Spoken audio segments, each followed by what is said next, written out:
ಮೊನ್ನೆ ಪ್ರಧಾನಿಯವರು ದುಃಖದಿಂದ ದೇಶದ ಕ್ಷಮೆ ಕೇಳಿದ್ದಾರೆ. ಮತದಾನದ ವೇಳೆ ಬಿಲ್ ಪಾಸ್ ಆಗದೇ ಇದ್ದುದಕ್ಕೆ ವಿಪಕ್ಷಗಳು ಸಂಭ್ರಮಿಸಿ ವಿಜಯೋತ್ಸವ ನಡೆಸಿವೆ. ಯಾವ ನೈತಿಕತೆ ಇಟ್ಕೊಂಡು ಮಹಿಳಾ ಮೀಸಲಾತಿ ಬಗ್ಗೆ ವಿಪಕ್ಷಗಳು ಮಾತನಾಡ್ತಾ ಇದ್ದಾವೆ ಎಂದು ಶಿವಮೊಗ್ಗ ಸಂಸದ BY ರಾಘವೇಂದ್ರ ಪ್ರಶ್ನೆ ಮಾಡಿದ್ದಾರೆ. ಈ ಬಗ್ಗೆ ಶಿವಮೊಗ್ಗದಲ್ಲಿ ನಡೆದ ಸುದ್ದಿಗೋಷ್ಠಿಯಲ್ಲಿ ಮಾತನಾಡಿದ ಅವರು, ದೇಶ ವಿಭಜನೆಯ ವಿಚಾರದಲ್ಲಿ ಬೆಂಬಲಿಸುವ ಮನಸ್ಥಿತಿಯುಳ್ಳ ವಿಪಕ್ಷಗಳು ಆರ್ಟಿಕಲ್ 370, ತ್ರಿವಳಿ ತಲಾಖ್, CAA, ಅಯೋಧ್ಯ ರಾಮ ಮಂದಿರ ನಿರ್ಮಾಣ ಮೊದಲಾದ ಬಿಲ್ಗಳನ್ನು ವಿರೋಧಿಸಿ ವಿಪಕ್ಷಗಳು ಕ್ಷೇತ್ರ ಮರುವಿಂಗಡಣೆ ವಿಚಾರದಲ್ಲಿ ಸುಳ್ಳನ್ನ ಅನೇಕ ಬಾರಿ ಹೇಳುವ ಮೂಲಕ ಜನರನ್ನ ತಪ್ಪು ದಾರಿಗೆ ಎಳೆದಿವೆ ಎಂದು ವಾಗ್ದಾಳಿ ನಡೆಸಿದರು.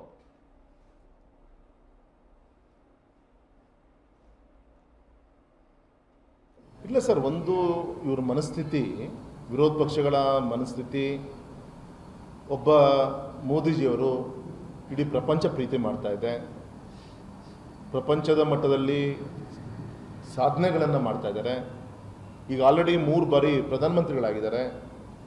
ಇವರನ್ನು ಹೀಗೆ ಬಿಟ್ಟರೆ ಕಷ್ಟ ಅಂಥೇಳಿ ಮೋದಿಜಿಯವರ ವಿರೋಧ ಮಾಡಲಿಕ್ಕೆ ಹೋಗಿ, BJPನ ವಿರೋಧ ಮಾಡಲಿಕ್ಕೆ ಹೋಗಿ ರಾಷ್ಟ್ರವನ್ನೇ ವಿರೋಧ ಮಾಡುವಂಥ ಒಂದು ಮನಸ್ಥಿತಿಗೆ ಇವರೆಲ್ಲರೂ ಕೂಡ ಬಂದಿದ್ದಾರೆ.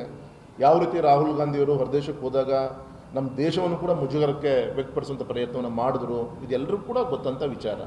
ಮತ್ತು ಮೊನ್ನೆನೂ ಕೂಡ ಒಬ್ಬ ವಿರೋಧ ಪಕ್ಷದ ನಾಯಕರು ತಾವೇ ನೋಡಿ ಸರ್, ತಾವೇ ಡಿಸಿಷನ್ ತೊಗೊಳ್ಳಿ, ತಾವೇ ಅವ್ರ ಸ್ಪೀಚನ್ನು ಕೇಳಿ, ತಾವೇ ಅದಕ್ಕೆ ಮಾರ್ಕ್ಸನ್ನು ಹಾಕಿ, ಒಬ್ಬ ವಿರೋಧ ಪಕ್ಷದ ನಾಯಕ ಆಡಳಿತ ಪಕ್ಷದ ವಿಶ್ವಾಸನ ಕೂಡ ಗಳಿಸಿ ವಿರೋಧ ಪಕ್ಷದಲ್ಲಿರುವಂಥ ಅವರ INDA ಆ ಗುಂಪಿಗೆ ನ್ಯಾಯವನ್ನು ಒದಗಿಸುವಂಥ ಜವಾಬ್ದಾರಿ ಅವ್ರ ಮೇಲಿತ್ತು. ಹಾಗಾಗಿ ಇವತ್ತು ನಾನು ಹೇಳಲಿಕ್ಕೆ ಹೊರಟಿದ್ದೀನಿ ಅಂದರೆ ಅವ್ರ ಮನಸ್ಥಿತಿನೇ ಈ ರೀತಿ ಇದೆ. BJP ಮೋದಿಜಿಯನ್ನು ವಿರೋಧ ಮಾಡಲಿಕ್ಕೆ, ದೇಶವನ್ನು ಕೂಡ ಮುಜುಗರ ವ್ಯಕ್ತಪಡಿಸೋಕ್ಕೂ ಕೂಡ ಹಿನ್ನಡೆ ಮಾಡಲ್ಲ ಅನ್ನೋಂಥ ಒಂದು ಉದಾಹರಣೆಗಳು ಸಾಕಷ್ಟು ಕಣ್ಮುಂದಿದ್ದಾಗ ಹೇಗೆ ಅವರನ್ನು ತೆಗೆದುಕೊಂಡಂಥ ಪ್ರಯತ್ನ ಮಾಡ್ತಾರೆ ನೀವೇ ಹೇಳಿ. ಹಾಗಾಗಿ ಅಟ್ಲೀಸ್ಟ್ ತಾಯಂದಿರ ವಿಚಾರದಲ್ಲಾದರೂ ಕೂಡ, ಮಹಿಳಾ ಶಕ್ತಿಯ ವಿಚಾರದಲ್ಲಾದರೂ ಕೂಡ ಕೈ ಜೋಡಿಸೋಣ ಅಂತ ನಾವು ನಿರೀಕ್ಷೆ ಮಾಡಿದ್ವಿ. ಅದಕ್ಕೂ ಕೂಡ ಧ್ರುವ ಬಗೆಯುವಂಥ ಕೆಲಸ ಮಾಡಿದ್ವಿ ಸರ್. ಇಲ್ಲ ಸರ್, ಒಂದು ಇದು ಕೂಡ ಎಲ್ರಿಗೂ ಗೊತ್ತಂಥ ವಿಚಾರ.